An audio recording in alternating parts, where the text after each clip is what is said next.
cold morning, a successful businessman received the most unexpected visit of his life. A 6-year-old girl entered his office holding a pink piggy bank filled with carefully saved coins and bills. With eyes shining with hope, she made a proposal that left him completely speechless. "Please, uncle, marry my mom. I'll pay you with everything I have." He laughed at the absurd situation, thinking it was just a sweet childish fantasy, until the girl spoke her mother's name. In that moment, his heart stopped. Arthur Sterling's world was built on pillars of glass, steel, and silence. From his corner office on the 60th floor, New York City spread out like a map of his conquests, a chessboard where every move was calculated to maximize profit and expand his already vast empire. The air smelled of single-origin espresso and the expensive leather of his armchairs, an aroma he associated with power. On that frigid winter morning, the only emotion he allowed himself was the cold satisfaction of watching his company's stock tick up another percentage point on the Wall Street ticker. It was a game he had mastered, a universe of numbers, dividends, and yields where the heart had no place. His business was his fortress, a multi-billion-dollar empire that shielded him from any vulnerability, any complication that couldn't be solved with money. The soft chime of the intercom broke his concentration. The voice of his executive assistant, Clara, carried an uncharacteristic hesitation. "Mr. Sterling, forgive the interruption, but there's a visitor. She insists on speaking with you personally." Arthur frowned, his eyes fixed on the screen displaying the cash flow of his latest acquisition. "I don't have any meetings scheduled, Clara. Tell her to make an appointment." There was a pause. "I already have, sir. But she's very small and very persistent. She said it's a matter of extreme urgency." Intrigued by the description, Arthur sighed. Perhaps it was a partner's daughter, bored while waiting for her father. A 5-minute distraction wouldn't tank his portfolio. "Fine, Clara. Send her in, but only for a few minutes." The massive oak door swung open, revealing a tiny figure who seemed even smaller in the immensity of the office. A girl of perhaps 6, with large, frightened eyes, brown hair in 2 uneven pigtails, and a faded pink coat that had seen better days. In her small hands, she clutched a pink piggy bank with surprising force, its paint worn in several places. She walked timidly toward his desk, the scuffing sound of her worn little shoes echoing in the polished silence of the room. Arthur leaned back in his chair, a condescending smirk forming on his lips. "Yes? How can I help you, young entrepreneur?" The girl placed the piggy bank on the polished mahogany desk with a dull thud. "I've come to make you a business proposal, sir." Her voice was a whisper, but it was firm. He raised an eyebrow, his amusement growing. "A business proposal. I'm listening." She took a deep breath, gathering all the courage her small body could contain. "I want you to marry my mother." Arthur's laughter exploded, loud and genuine, a rarity in that office. It was the most absurd thing he had ever heard. He leaned forward, wiping a tear of mirth from the corner of his eye. "That is highly unusual. And what exactly would I get out of this arrangement?" Unfazed, the girl shook the piggy bank. The sound of coins and a few crumpled bills rattling inside was almost inaudible. "All of this," she said, with the solemnity of one offering a priceless treasure. "It's my entire fortune. I saved it for a whole year. It's for you to marry her and make her happy again. She always says the love of her life was the richest man in the city, and everyone knows that's you." Her sincerity disarmed him. The laughter died in his throat, replaced by a melancholic curiosity. The idea of some woman, somewhere in that city, nurturing a fantasy about him was both sad and strangely captivating. "I see," he said, his voice softer. "Your mother sounds like a woman of very fine taste. And what is her name?"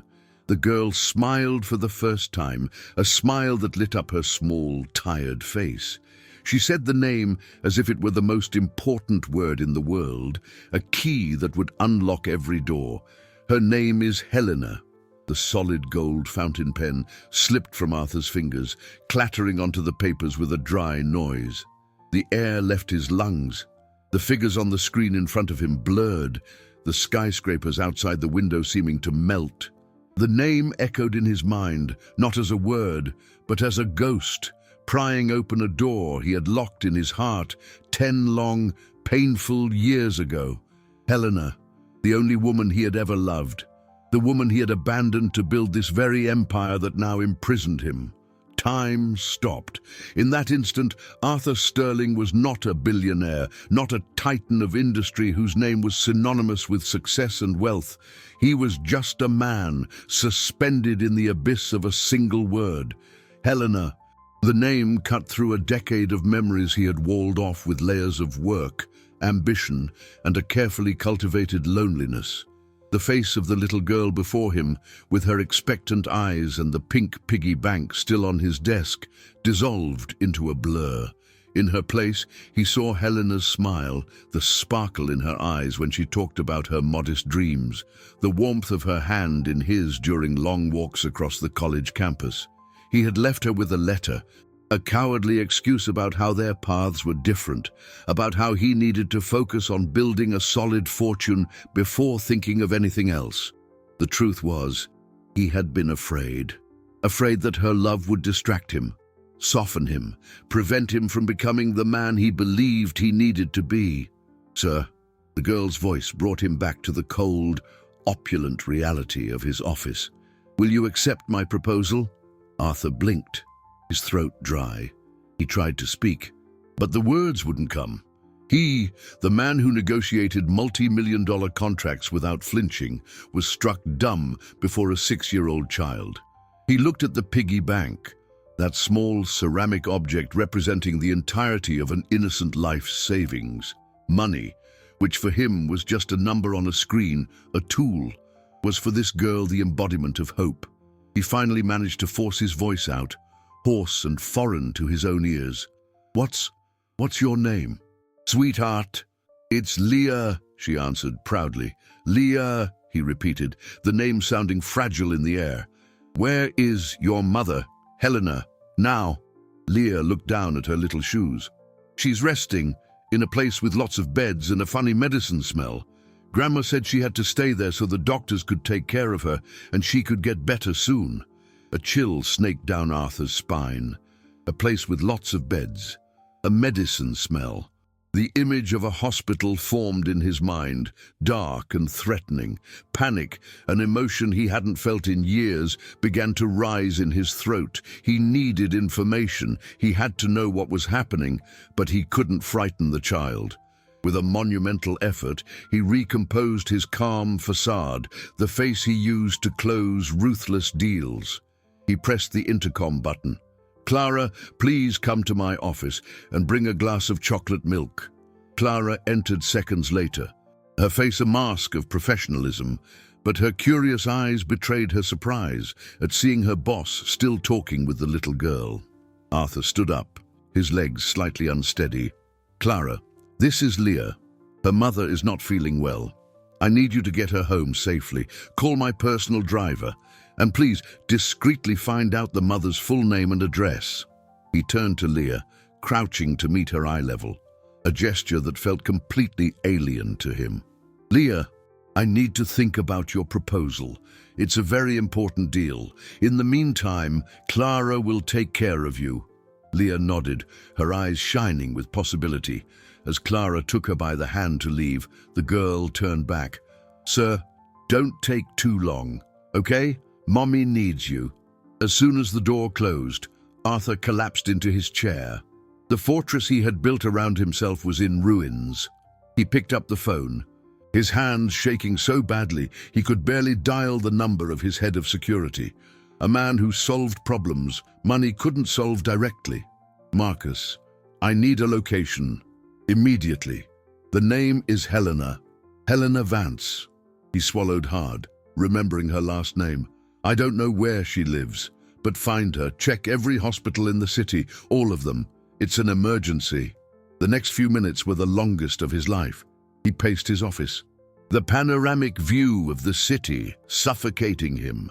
His fortune, his assets, his entire net worth seemed useless, a sick joke. What good was being a billionaire if the only thing that mattered now was completely beyond his control? The phone rang, shrill, cutting through the silence. He answered on the first ring. Marcus's voice was grave and direct. "We found her, sir. Helena Vance. She was admitted to City General 3 weeks ago. She's in the intensive care unit." The intensive care unit was a world apart, a sterile universe of rhythmic beeps and cold lights that clashed violently with the quiet luxury of Arthur's office.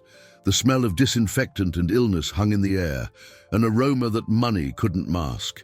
He felt like an intruder, his expensive suit and Italian leather shoes absurdly out of place in this corridor where life and fragility walked hand in hand.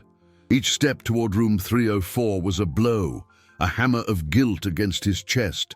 He had spent the last hour in a feverish state of denial, convincing himself it was a mistake, a coincidence, that the Helena in the ICU was not his Helena.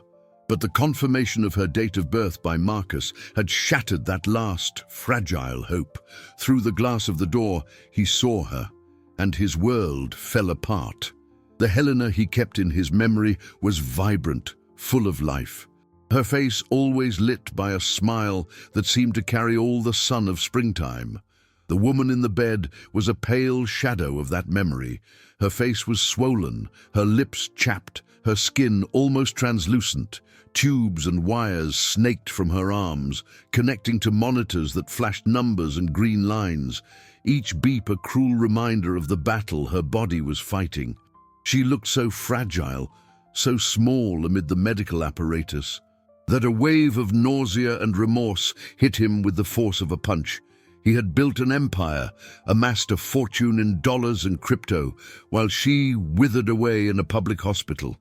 A middle-aged nurse with tired but kind eyes approached him. "Are you family, sir?" Arthur couldn't answer.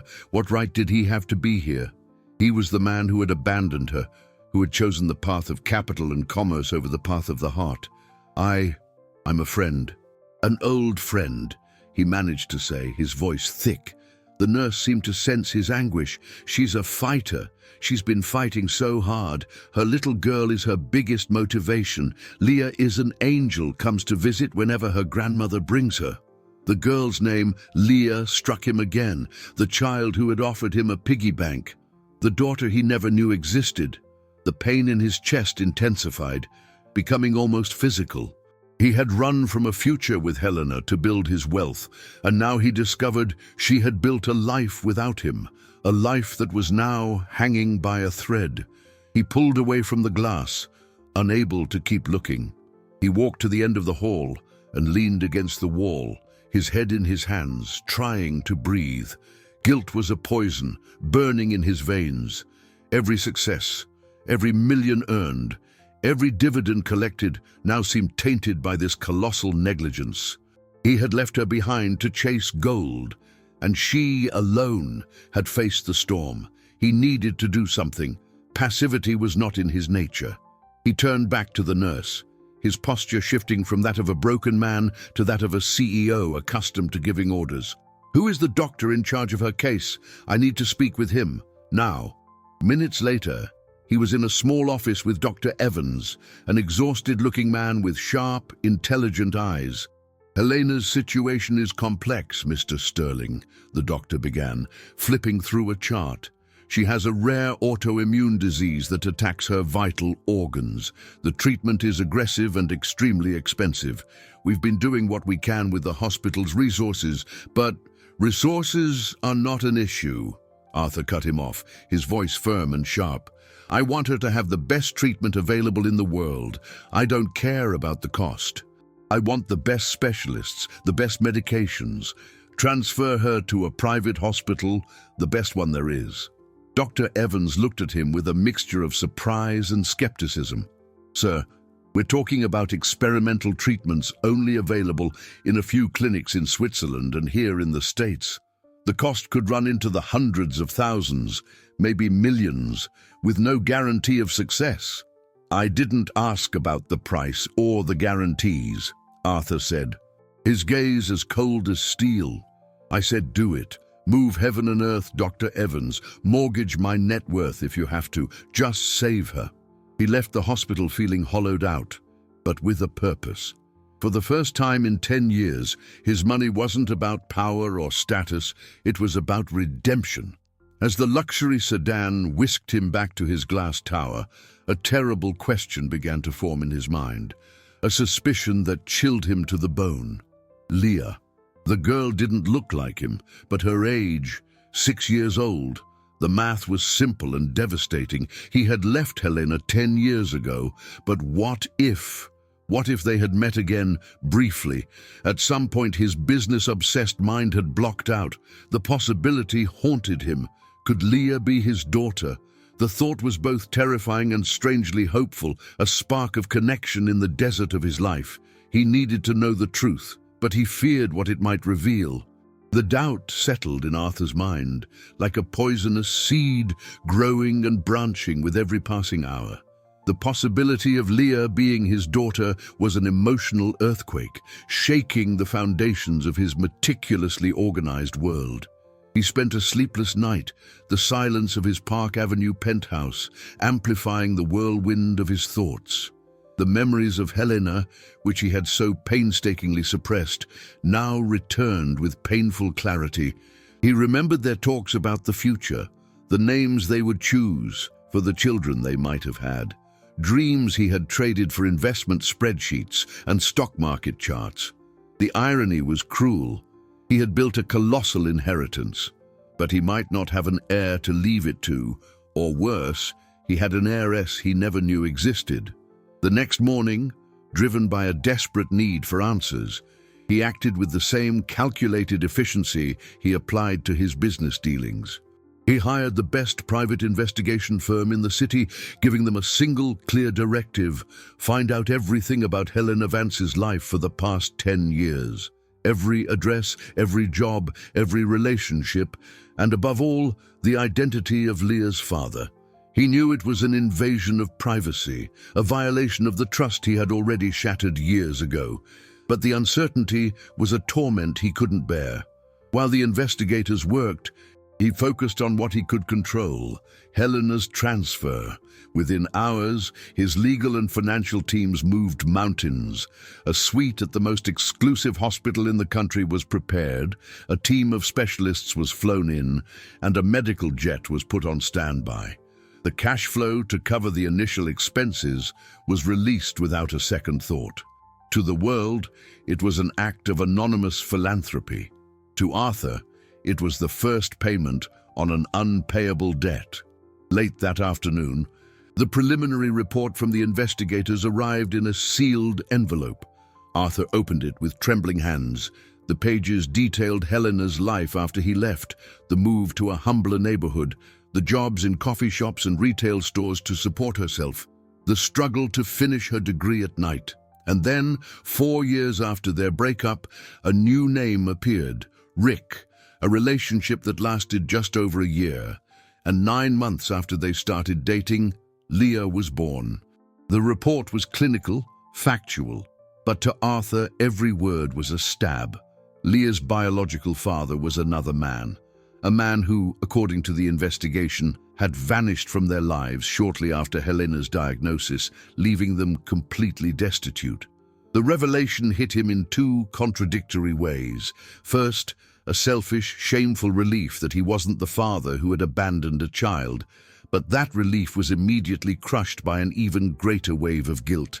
He wasn't the father, but his absence had created the vacuum that allowed a man like Rick to enter Helena's life and leave her in the worst possible situation. If he had been there, if he hadn't abandoned her for his single-minded ambition, none of this would have happened. She wouldn't be sick and alone. Leah wouldn't be offering a piggy bank to a stranger to buy a father. The pain of the discovery was so intense he had to sit down. Leah was not his daughter by blood, but he felt, in that moment, an overwhelming sense of responsibility for her. She was the daughter of the woman he loved, and that was enough. Helena's transfer to the new hospital was carried out that night with the discretion that money could buy. Arthur watched from a distance, from inside his car with tinted windows, as the private ambulance took her away. He didn't dare get closer, not yet. He knew his presence could be a shock, a trigger for more pain. First, he needed to ensure she was stable, receiving the best possible care.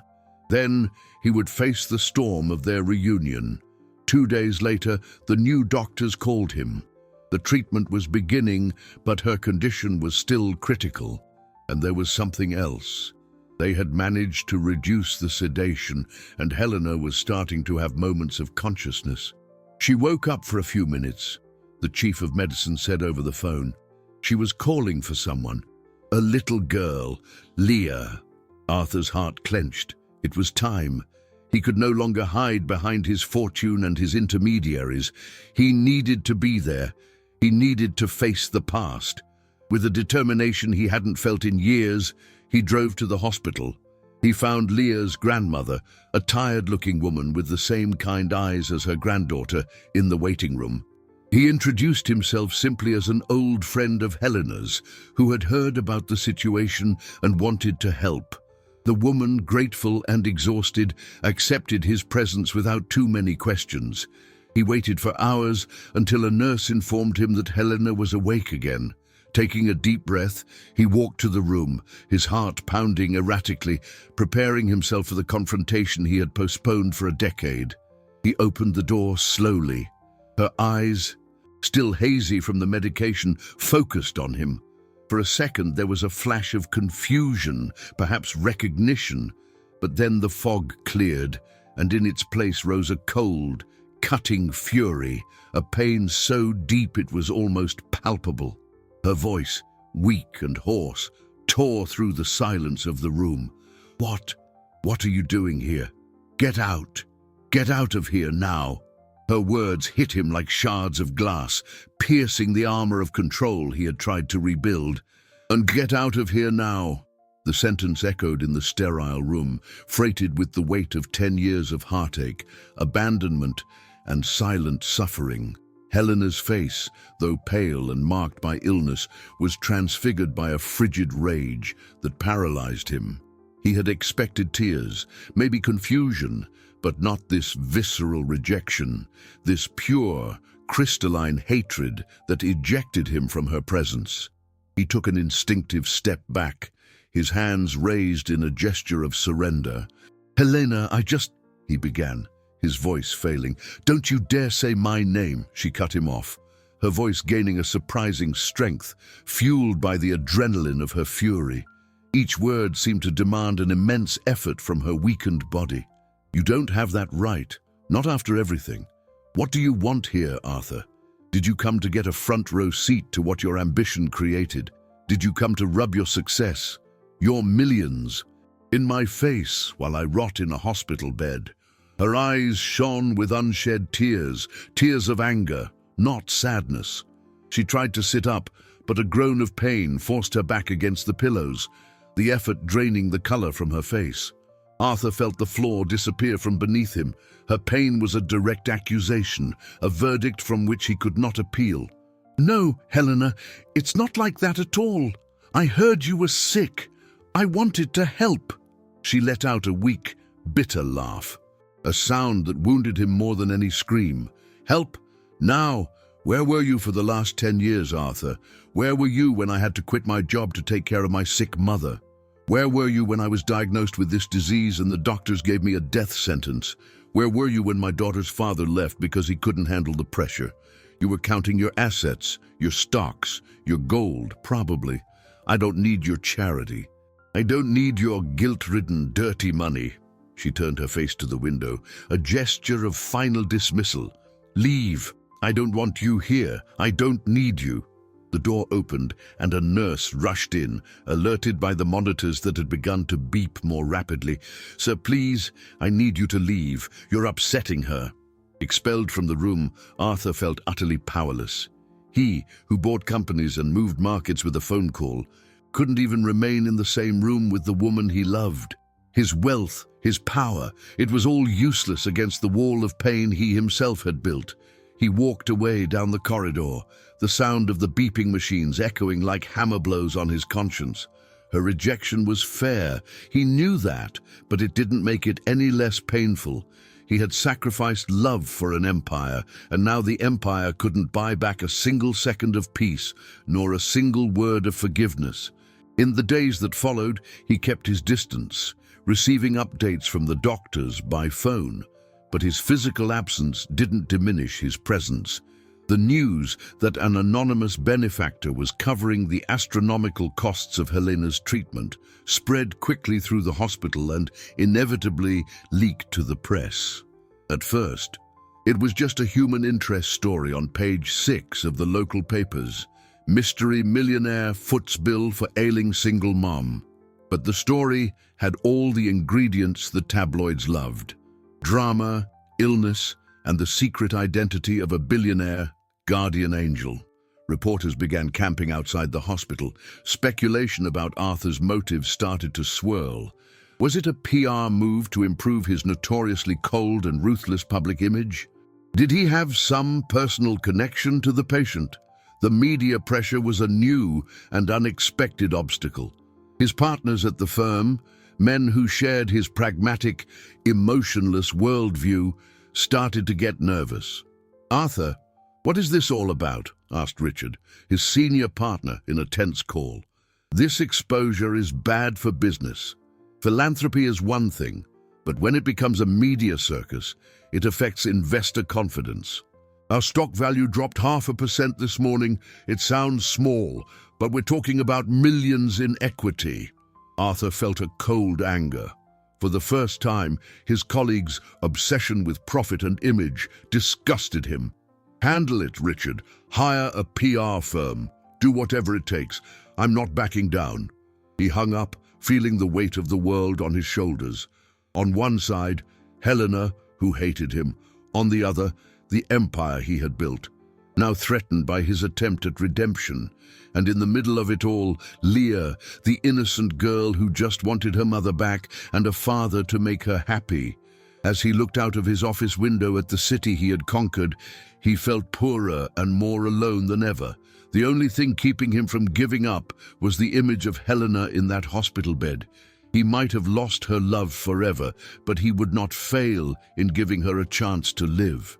Even if it meant facing her fury and the brewing scandal, a storm that threatened to swallow everything he had built. The media storm didn't take long to intensify. What started as a whispered rumor in the hospital corridors exploded into sensationalist headlines. Photos of Arthur, taken with long-range lenses as he discreetly entered and exited the hospital, were splashed across tabloid covers. The Titan and the single mom? Charity or a secret from the past? Speculation ran rampant, and the narrative that formed was the most damaging one possible, that of a cold, calculating man using a woman's tragedy for a PR stunt. His generosity, once seen as an asset to the company's reputation, was now painted as a cynical maneuver. The financial market, always averse to instability and scandal, reacted. The stock of his company, Sterling Corp, continued to fall, slowly eroding the value of his vast fortune. Inside the firm, the tension was palpable. His partners, once allies in the relentless pursuit of profit, now looked at him with suspicion. In an emergency, closed-door board meeting, the pressure became unbearable. "Arthur, this has to stop," said Victor, another board member, rapping his knuckles on the table. "Our investors are calling non-stop. They see this emotional distraction of yours as a liability. Capital doesn't like drama, you know that.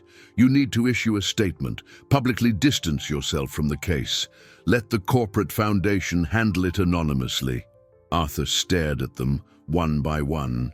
These were the men with whom he had built his empire. But in that moment, he realized they spoke different languages. They saw stock charts and liabilities. He saw Helena's pale face and Leah's hopeful eyes. "No," he replied, his voice low but unyielding. "This is not a negotiation. This subject is not up for discussion." The defiance in his voice shocked the board. He had always been the most pragmatic of them all, the man who had taught them to separate business from emotion. Now he was breaking his own golden rule, and they couldn't understand it. The seeds of dissent were sown. Arthur knew that by choosing Helena, he was risking the loyalty of his partners and control over the company that was his life's work. While the corporate battle brewed, another front opened at the hospital. Leah, sensing the sadness and tension in the adults around her, began creating her own world to cope with the pain. With the innocence and vivid imagination of a 6-year-old, she started telling little stories to other patients and their families in the pediatric ward and waiting rooms. Stories about her mother, who she claimed wasn't sick, but on a secret mission to find a magic cure for all the children in the hospital. She described Arthur not as a rich man, but as a king from a faraway castle who had sent his best knights, the doctors, to help her mother on her quest. At first, they were just harmless fantasies that brought smiles to the tired faces of other children, but the stories grew, becoming more elaborate. She promised that her mother would soon return with the magic potion and that all the children would get well. Her grandmother, exhausted and torn between caring for Helena and Leah, didn't realize the scale it was taking on. Leah's lies, born from a desperate desire to see her mother well and bring joy to a sad place, began to create false hope. Parents of critically ill children clung to the little girl's words, asking nurses about the special mission and the magic treatment. The hospital administration, already under pressure from the media, had to intervene, delicately explaining the situation, which caused a wave of disappointment and confusion, creating even more stress for the medical staff. Arthur learned of the incident through a discreet report from one of the hospital administrators. The news hit him with a fresh wave of responsibility. Leah's actions, however innocent, were a reflection of the chaos he had introduced into her life. She was trying to fix a broken world the only way she knew how. He realized he needed to get closer to the girl, not as a distant benefactor, but as someone who could offer some kind of stability in the hurricane. He needed to protect her, not just from the world, but from the consequences of her own broken little heart. But how could he do that when the girl's own mother wanted him as far away as possible? It was an impossible knot to untangle, a labyrinth of emotional dilemmas where every misstep could cause even more damage. And as he pondered his next move, a call from his lawyer brought news that would make all his previous problems seem insignificant. "Arthur, I have terrible news. We found something about Helena's messages. From years ago." Arthur Sterling's already unstable world crumbled with a single sentence from his lawyer. "We found something about Helena's messages from years ago." He gripped the phone tighter, the cool leather of the receiver pressed against his ear. The sound of traffic on the avenue below, normally a comforting background hum, the sound of his empire's beating heart, suddenly seemed ominous. "What messages?" he asked, though an icy dread was already seeping into his veins, a terrible premonition that he was about to discover a new depth to his guilt.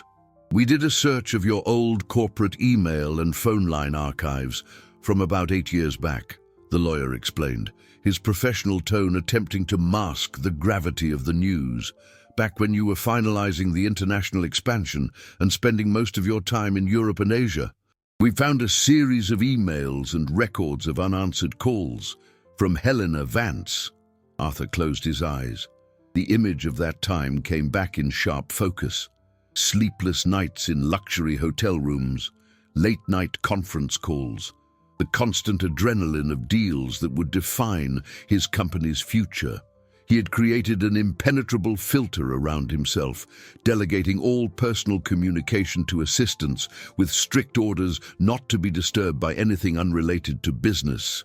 He remembered telling his assistant at the time, "If it's not about a 7-figure investment or more, I don't want to hear about it."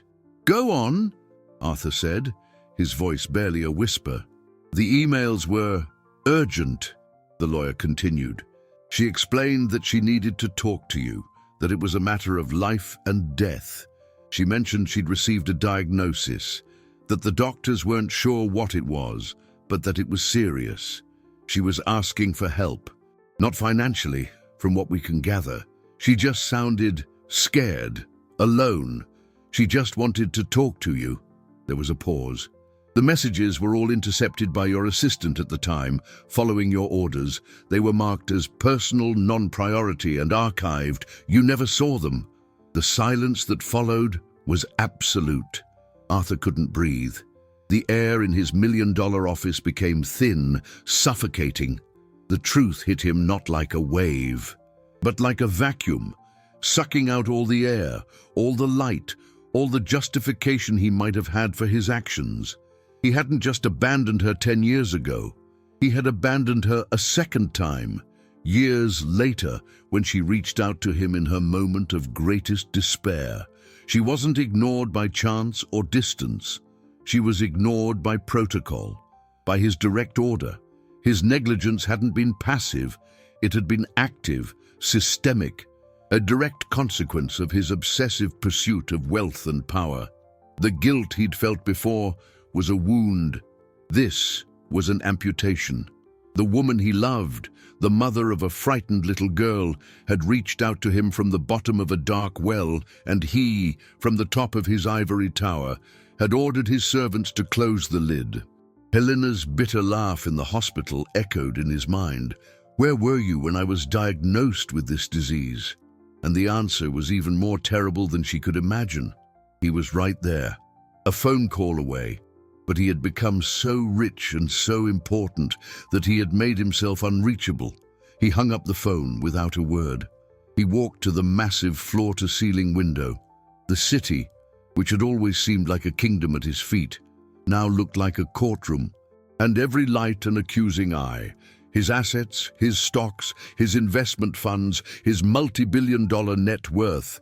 It all turned to dust, to the ashes of a life spent accumulating the wrong things. He had gained the world, but the price had been someone else's soul. The revelation changed everything. This was no longer about correcting a past mistake, about assuaging guilt with money. This was about a moral failure so profound he didn't know if redemption was possible. He had to tell her. He owed her, at the very least, the terrible truth. But how? How could he look into the eyes of the woman fighting for her life and say, I could have helped you years ago, but I was too busy making a fortune? The act of telling her was, in itself, selfish, an attempt to relieve his own burden. But keeping it secret was to perpetuate the lie that had defined the last decade of their lives. As he wrestled with this impossible dilemma, his phone rang again. It was the hospital. The doctor's voice was grave, urgent. Mr. Sterling, you need to get here immediately. It's Helena. She's had a serious complication. Her condition has worsened drastically. Arthur drove to the hospital like an automaton, his hands steady on the leather steering wheel, but his mind a vertiginous chaos. The city streets he knew like the back of his hand seemed foreign, distorted through the lens of his anguish. The news of Helena's decline, coupled with the devastating revelation about the ignored messages, had created a vacuum in his chest. He felt like a spectator in his own life, watching a slow-motion disaster that he himself had set in motion. The luxury of the car, the soft hum of the engine, the outside world carrying on its normal rhythm, it all felt like an affront, an unbearable dissonance with the urgency consuming him. When he arrived on Helena's floor, the atmosphere was visibly more tense. Nurses and doctors moved with a quiet, efficient speed. Through the glass of the room's door, he saw her surrounded by the team. The beeps of the monitors, which had been a constant background noise, now sounded irregular and alarming. Dr. Evans intercepted him in the hallway, his face etched with exhaustion and concern. We've had an acute renal failure, the doctor said without preamble. It's a severe complication of her disease. Her body is under immense stress. To protect her and give her organs a chance to recover, we've decided to place her in a medically induced coma. Coma, the word hung in the air, cold and final. Arthur felt his legs buckle. All his hopes of a conversation, of a confession, of perhaps a glimpse of forgiveness, were annihilated.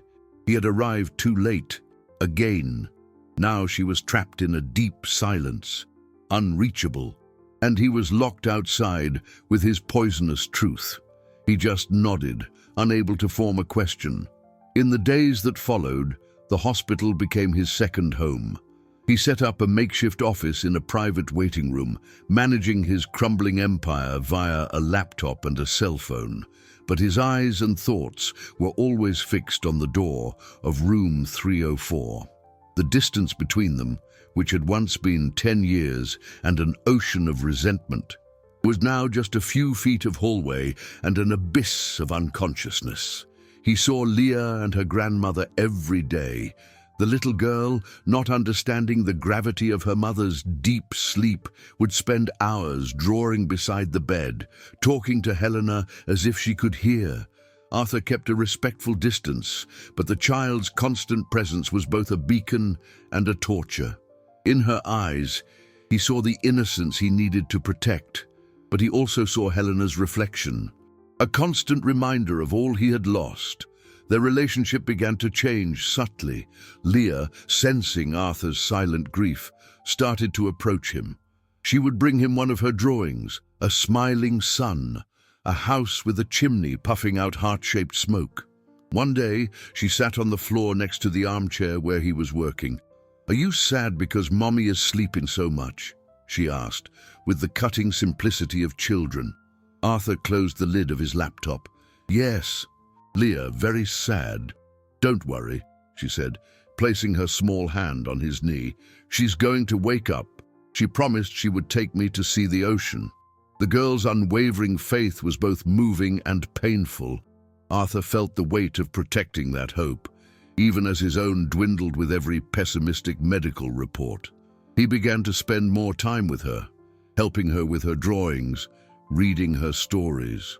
They were small moments of normalcy in a world turned upside down, and he clung to them like a drowning man to a piece of driftwood. Leah's grandmother, Amelia, watched their interactions with tired but grateful eyes. Their shared grief created a fragile bond between them, a silent alliance in Helena's name. Meanwhile, the war in his corporate world escalated. His partners, taking advantage of his absence and the media scandal, began to maneuver against him. Board meetings were called without his presence. Strategic decisions were made, and he only found out after the fact. They used his emotional distraction and the resulting negative impact on the stock as justification to undermine his authority. Richard and Victor, men he had considered his closest allies, were leading the charge, poisoning other investors against him, claiming his judgment was compromised. They were orchestrating a coup, an attempt to remove him from the chairmanship of the company he had founded. The irony was overwhelming. The fortress he had built to protect himself from emotional vulnerability was being used as the weapon to destroy him, precisely because he had dared, finally, to feel something. He was fighting on two fronts, one for Helena's life, the other for the survival of his empire. And, for the first time, he was losing on both. The pressure mounted from all sides, a relentless siege that threatened to crush Arthur. At the hospital, the days dragged on in an agonizing monotony. Helena remained in a coma, a beautiful porcelain statue tethered to machines that breathed and lived for her. The doctors were cautious, their words a maze of technical terms that always ended with the same frustrating conclusion: "We have to wait." For Arthur, the waiting was a form of torture. He would sit for hours by her bedside, sometimes in silence. Other times reading the day's news aloud or passages from books he remembered she liked, in the vain hope that his voice might penetrate the fog that enveloped her. He spoke to her, confessing his fears, his regrets, the truth about the messages. It was a confession to a silent audience, an act of atonement that brought him no relief, only a deeper awareness of his failings. His growing closeness with Leah, however, was a counterpoint to this darkness. The girl, with her childlike resilience, seemed to have adopted him. She would pull him through the hospital to show him treasures she found, a pigeon feather in the garden, a colorful bottle cap. She didn't see him as a billionaire or a stranger, but as Mommy's sad friend, someone who, like her, was waiting. This nascent relationship did not go unnoticed. A hospital social worker, following protocol, began to ask questions. Who was this man spending so much time with the child? What was his exact relationship to the family? The authorities, already alerted by the media attention, launched a preliminary investigation into Leah's well-being. Arthur was called into a meeting with the social worker, a serious woman named Miss Ramos. The meeting was tense. "Mr. Sterling, we understand your good intentions," she said, her voice calm but firm. "But the situation is irregular. Miss Vance is incapacitated, and the constant presence of a man who is not a relative in the child's life could be confusing. We need to ensure that Leah's best interests are the priority." The implication was clear. He was a destabilizing factor. Yet another obstacle had arisen, this one from a place of genuine concern, which made it even harder to fight. He had to hire lawyers specializing in family law to represent him, to prove that his presence was beneficial, not harmful. It was another legal and bureaucratic battle that consumed his time and energy, more proof of how his life had become complicated. All his power and capital, which once opened every door, now only served to raise more suspicion. Meanwhile, the coup at his company was solidifying. Richard and Victor moved in the shadows, calling for an extraordinary shareholders' meeting. The goal was clear: to vote for his removal as CEO, using a clause for conduct detrimental to the interests of the company. His corporate lawyers warned him that the situation was critical. The drop in stock value, combined with the scandal and his physical absence from headquarters, had created the perfect narrative for his opponents. They painted him as an unstable leader, guided by emotional whims, unable to protect the shareholders' wealth. Arthur felt the empire slipping through his fingers. He could fight. He could fly back, use his influence, his powers of persuasion, and wage war in the boardroom. It was a game he knew how to play better than anyone, but the cost would be leaving the hospital, leaving Helena and Leah. For the first time in his life, the choice between his business and his heart was clear, and the answer surprised him. The thought of leaving Helena's side, even unconscious, was unbearable. The idea of abandoning Leah to her own fate amid the cold bureaucracy of social services was unthinkable. He made a decision. In a video call with his lead attorney, he was direct: "They want the company, let them have it. Focus all our efforts on liquidating my personal assets. Stocks, bonds, gold, crypto, real estate. Turn it all into cash flow. I need capital, as much as you can get, and fast." The lawyer was silent for a moment, stunned. "Arthur, you're talking about giving up everything. Sterling Corp. It's your life's work." "My work is here now," Arthur said, looking through the glass into Helena's room. "There's a new experimental treatment in Switzerland. Dr. Evans told me about it. The chances are slim, and the cost is astronomical. It's the only hope we have left, and I'm going to pay for it, whatever it takes."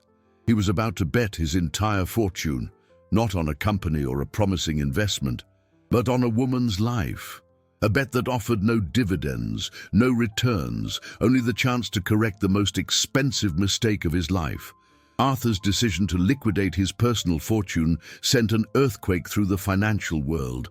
It was an unprecedented move for a man of his stature. Selling such a massive block of Sterling Corp stock at once not only signaled his surrender in the battle for control of the company, but it also flooded the market, sending the share price plummeting even further.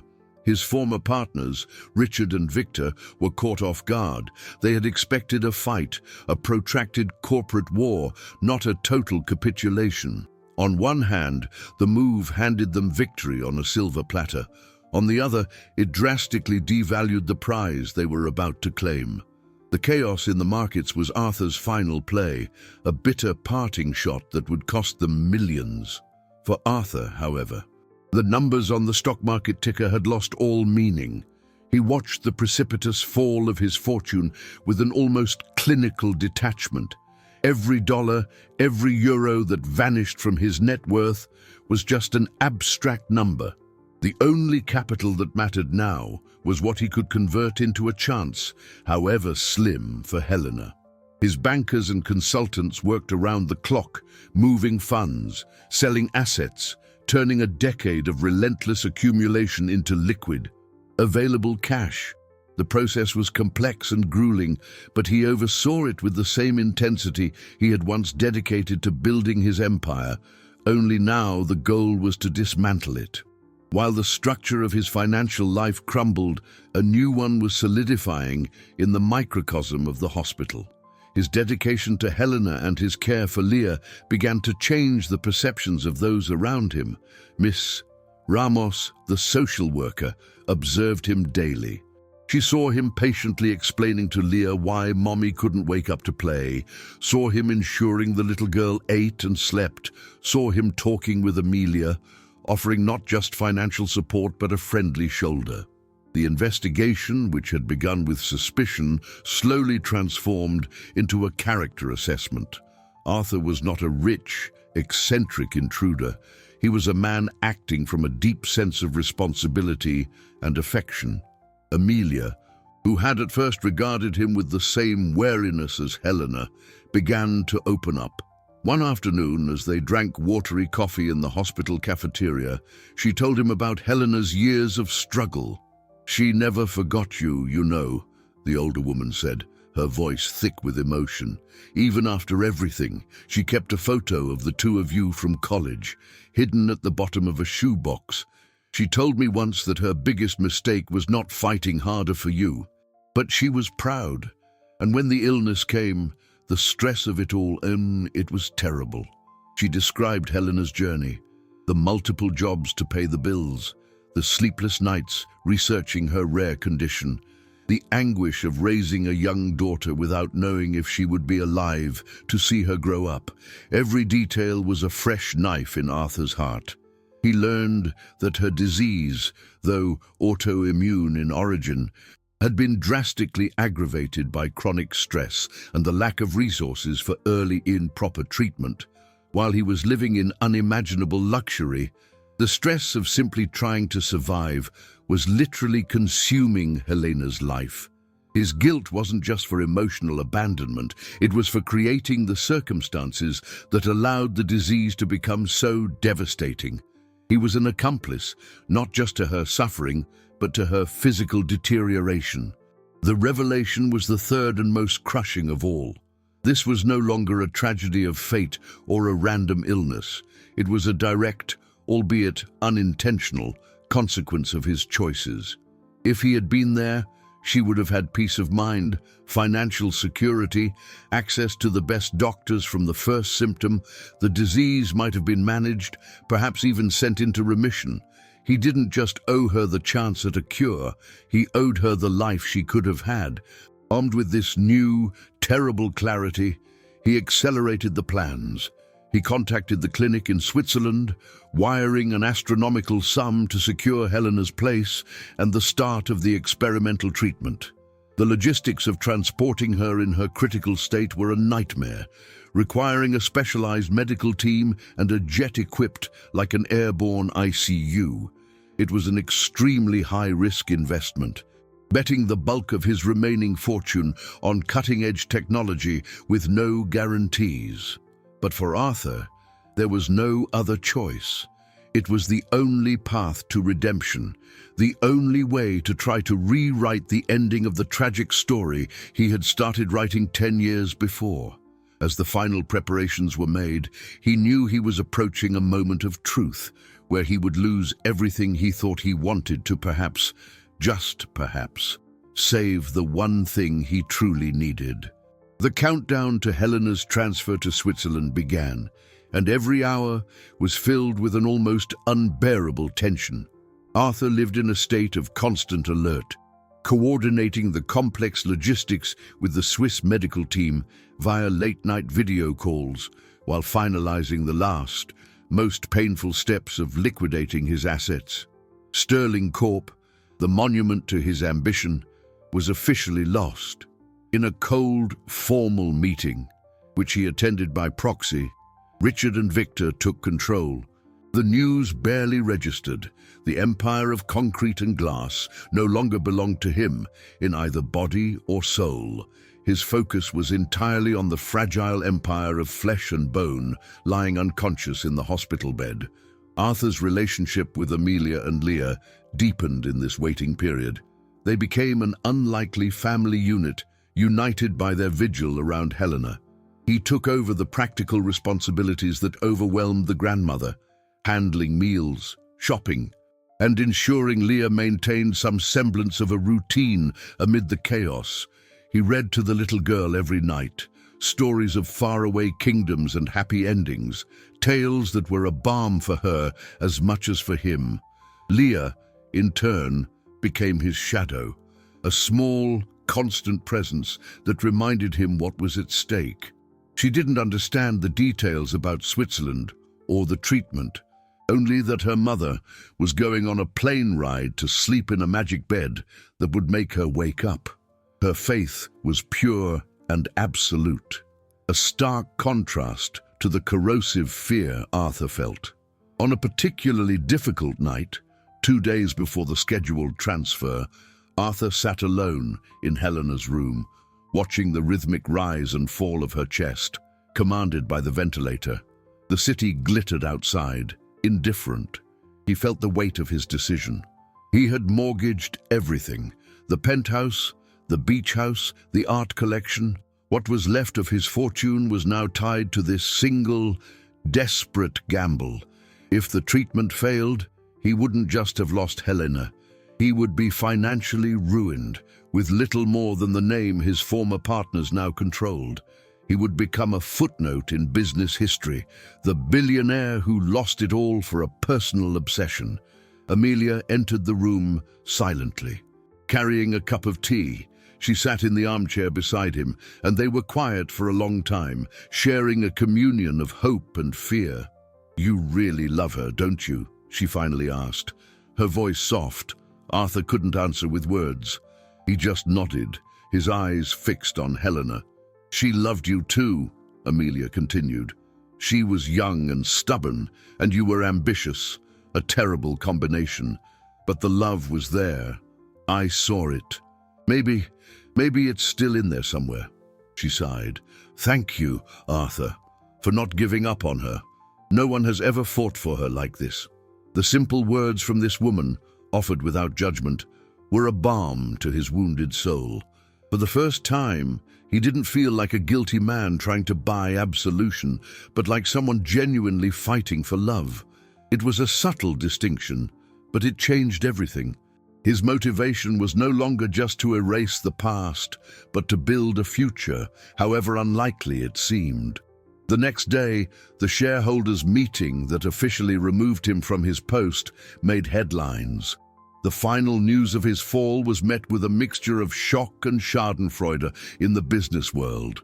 His cell phone, which once never stopped ringing with calls from bankers and partners, was now silent. He was isolated, an outcast. That same day, Miss Ramos, the social worker Chi, delivered her final report. In it, she concluded that Arthur's presence was a stabilizing and positive factor in the miner's life, and recommended that he continue to have contact with Leah under supervision. It was a small but significant victory. He may have lost his business empire, but he was slowly winning a place in this small, broken family. On the eve of the trip, as he packed a small bag for Leah, the girl approached him.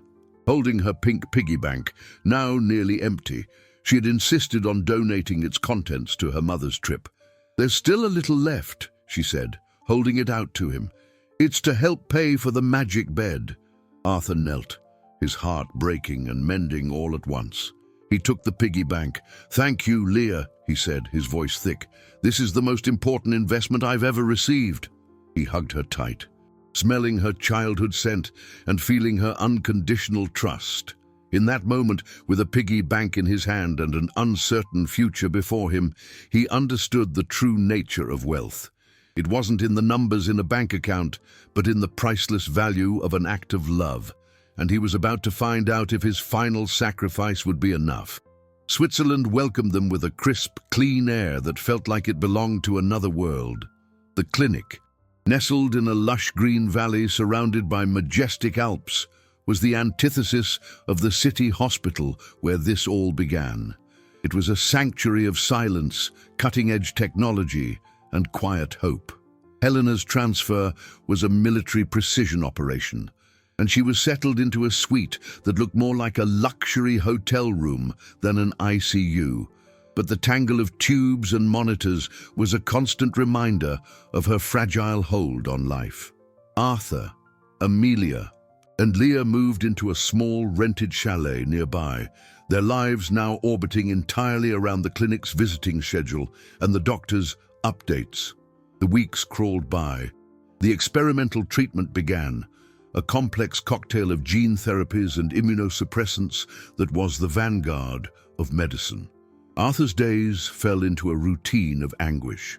He spent his mornings at the clinic, conferring with the doctors, whose expressions were always cautiously optimistic.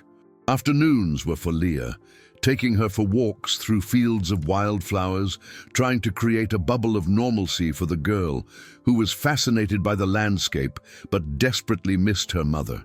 The nights were the worst. Alone in the silence of the chalet, he was haunted by the enormity of his gamble. His life savings were draining away rapidly, paying for every day, every procedure, every pill. He had become an ordinary man with ordinary worries about money, and the feeling was both terrifying and liberating. There were small signs of improvement. The inflammatory markers in Helena's blood began to drop. Her kidney function, which had collapsed, showed timid signs of recovery. Each tiny step forward was celebrated by the medical team and the small family as a major victory. But she remained in a coma, trapped in her silent world. The doctors explained that her body was using all its energy to heal, and that waking her was still too risky. Hope was a fragile flame, and Arthur carefully shielded it from the wind. The emotional climax came on a grey afternoon, nearly 6 weeks after their arrival. Arthur was in his room at the chalet, on a video call with his lawyer. It was the final call, the one he had been dreading. The sale of his last significant asset, his New York penthouse, had been finalized. The money would cover another week of treatment, maybe 2. After that, the funds would be gone. "That's it, Arthur," the lawyer said, his voice heavy.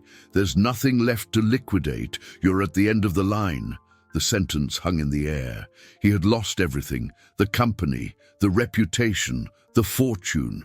And still, there was no guarantee Helena would survive. Despair, a feeling he had always kept at arm's length, wrapped around him like a cold shroud. At that exact moment, the chalet's landline rang. It was the clinic. The head nurse's voice was urgent. "Mr. Sterling, you need to come now. We're reducing the sedation.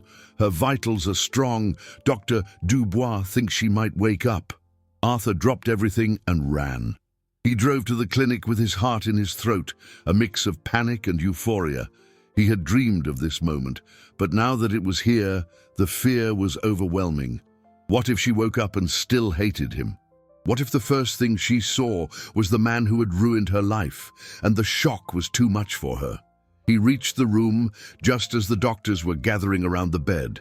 Amelia and Leah were already there, holding hands in a corner. He saw Helena's face. There was more color in her cheeks, her eyelashes fluttered, and then, slowly, her eyes opened. They blinked, adjusting to the soft light of the room. Her gaze wandered, confused, across the doctors' faces, to her mother, to her daughter, and then her eyes landed on him. Time froze. There was no anger, no hatred, just a deep, unfathomable confusion. She frowned, her mouth opening as if to speak, but no sound came out. She looked around, at the luxurious room, at the mountains through the window, and then back at him. Leah, unable to contain herself, rushed to the side of the bed. "Mommy, you woke up from the magic bed. Arthur paid for it. He sold all his expensive toys so you could wake up." The child's simple explanation cut through the tension. Helena looked at Leah, a small smile forming on her lips. Then she looked back at Arthur, and in her eyes, for the first time in a decade, he didn't see an accusation. He saw a question, a silent question that held the weight of all the lost years, all the suffering, and perhaps a new and fragile possibility. The heart monitor beside the bed, which had been beeping in a steady rhythm, accelerated slightly, marking not a crisis, but the first beat of a new beginning. Helena's awakening was not an instantaneous miracle, but the start of a slow, delicate recovery. In the days that followed, she regained full consciousness, but her body was still weak, and her mind struggled to process the gap in time and the events that had led her to this room with a view of the Alps. Amelia and the doctors filled in the blanks piece by piece, explaining about the coma, the transfer, the experimental treatment, but they left the most crucial part of the story for Arthur to tell. The conversation happened a week later on a sunny afternoon. Leah was playing in the clinic's garden with one of the nurses, and Amelia had gone for a walk, giving them the space they needed. Arthur entered the room, his heart pounding. Helena was sitting in an armchair by the window, wrapped in a blanket. She looked stronger, the color returning to her face. She watched him approach, her eyes clear and inquisitive. "Leah told me you sold everything," she began, her voice still faint but clear. "Is it true?" "Yes," Arthur replied, taking a seat opposite her. "It's true." "Why?" she asked, the simple question laden with immense weight. And so he told her everything. Not the edited version, but the full, painful truth. He spoke of the ambition that had blinded him, of the cowardly letter he had written, of the empire he had built on the foundations of their broken relationship. And then he got to the hardest part, his voice cracking. He confessed about the messages, the emails and calls she had made years ago when the disease was first diagnosed. He described the order he had given, the protocol that had silenced her, the deliberate ignorance he had lived in while she fought alone. He didn't spare himself, didn't make excuses. He just laid his failure bare in all its ugliness. Silent tears streamed down Helena's face as she listened.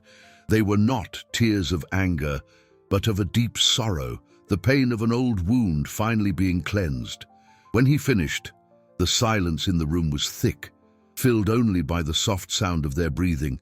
"I reached out to you," she said at last. Her voice a whisper. "I just wanted, I don't know, to hear your voice. I was so scared, I thought if you knew, maybe I wouldn't feel so alone." She paused, looking down at her hands. "I hated you for so long, Arthur. I hated you for leaving me, and then I hated you for not answering. But now, here, I can't feel that hate anymore. It's gone." She looked up at him. "You didn't have to do this. Sell everything. You could have just paid for the treatment and walked away. No one would have blamed you. But I would have blamed myself," he said. "The money meant nothing. Not without you. I realized too late that the only fortune that mattered was the one I threw away 10 years ago. I didn't do this out of guilt, Helena. Or maybe it started that way. But in the end, I did it for love, because I never stopped loving you." The confession hung between them. Pure and undeniable. Helena reached out her hand and he took it. The touch was hesitant at first, then it grew firm. It was a link, a bridge across an abyss of pain and time. "You sacrificed your life for me," she said. "The life you always wanted." "No," he answered, squeezing her hand. "I sacrificed the life I thought I wanted for a chance at the life I actually need. With you and with Leah." That moment was the real healing, not of drugs or machines, but of hearts. Forgiveness wasn't spoken, but it was felt. Reconciliation wasn't planned, but it simply happened, like the sun rising after a long night. They began to rebuild, not from the past, but from that point forward. They talked for hours about the lost years, the deferred dreams, about the incredible little girl who was the center of their universe. Helena's recovery progressed rapidly from that day on. Her physical strength seemed to follow her emotional strength. Within weeks, she was walking in the gardens, first leaning on Arthur, then on her own. The little family, forged in the fire of crisis, started to look like a real family. They laughed together, made plans. Their victory wasn't just over a disease, but over the past. Arthur had lost an empire, but had regained his humanity. Helena had lost years of her life to illness, but had found the love she thought was lost forever. And Leah, the girl with the pink piggy bank who dreamed of buying a father, was about to get a real one who had come not through money, but through sacrifice. The marriage she had proposed in her innocence no longer seemed like a fantasy, but a promise. 6 months after that cold winter morning, the world was a completely different place. The setting was no longer Switzerland, nor a hospital, but a small garden behind a modest house they had rented on the outskirts of the city. It was a simple place, with a tire swing hanging from a tree and flower beds that Helena tended with quiet dedication. The afternoon sun painted everything in golden hues, and the air smelled of damp earth and new beginnings. Leah, now 7, ran across the grass, her laughter echoing like chimes, chasing a butterfly. She no longer wore the faded pink coat. In its place was a bright new sundress, a gift from her last birthday. Arthur watched her from the porch, a genuine smile on his face. He was no longer the billionaire Arthur Sterling, the titan of industry. He was just Arthur. He had lost his empire, his fortune, his status. But as he looked at the scene before him, he felt like the richest man in the world. Helena's recovery had been complete. The experimental treatment, paid for with the ashes of his old life, had worked. The disease was in total remission. She was cured. That had been the first and most important victory. The second victory came more subtly. The trust and love between him and Helena had blossomed in that small garden, watered by honesty and time. There were no more secrets or resentments between them. The past had been confronted, understood, and finally, forgiven. He loved her, not just for the woman she had been, but for the strong, resilient woman she had become. And she loved him not for what he had, but for what he had been willing to lose. The wedding Leah had so innocently proposed took place right there, in that garden, in a simple ceremony with only Amelia and a few close friends as witnesses. The ring he placed on Helena's finger was not studded with diamonds, but it was worth more than all the gold he had ever owned. The final victory, however, was the one that set the new course for their lives. Using the little capital he had left and his knowledge of the business world, Arthur, together with Helena, created something new. Not a giant, profit-driven corporation, but a foundation. The Sunflower Foundation, named after Helena's favorite flower. Its purpose was to help families facing rare and expensive diseases, offering not just financial backing, but also logistical and emotional support, so that no one would have to go through what Helena had. She, with her first-hand experience, became the soul of the project, the partner who brought the empathy and human vision. The first donation the foundation received was symbolic, a pink piggy bank, which Leah insisted on handing over as the initial investment. Their story, which had been a tabloid scandal, became an inspiration. Arthur, the fallen tycoon, was now seen in a new light. He learned that true wealth isn't measured in assets, but in impact. He discovered that the return on investment from Leah's smile or Helena's embrace surpassed any stock dividend. On that golden afternoon, Helena sat beside him on the porch, and they watched Leah finally manage to gently touch the butterfly's wing. The girl who had saved every penny to buy a father had discovered that love didn't have a price, only an immeasurable value. The millionaire who had everything but had no one had learned that sometimes you have to lose everything you think you want to find everything you truly need, and that the most important business proposals in life don't come in contracts signed with gold pens, but in the simple gesture of a child offering a pink piggy bank with the promise of rebuilding not just fortunes, but hearts that had been broken for far too long.